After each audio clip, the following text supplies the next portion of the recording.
हिममंडली गुंफार सर्वप्राचीन गुंफा जो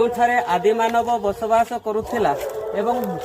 जीवजंतु जहाँ देखी शिकार कला बेले ताहाकु से रंग माध्यम एठारे लिपिबद्ध करुला लेखुला केतबेले संबरर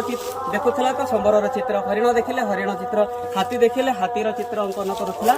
आउ ताहाकु से पूर्वर जो देखैथिलु आमे छोट छोट खोप गुड़िक रहुला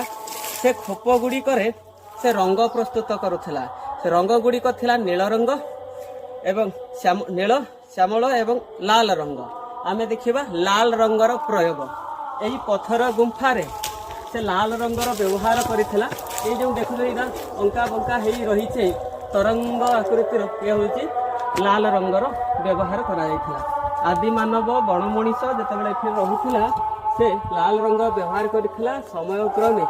एठी खरा वर्षा शीत खाई खाई ताहा नष्ट हो जाउची खंड खंड ही पड़ जाउची ता सहित आम बालुंगा पिला मानक द्वारा पिटा पिटी घसा घसी हे ये मध्य नष्ट हो जाउची ए देख चित्र एटी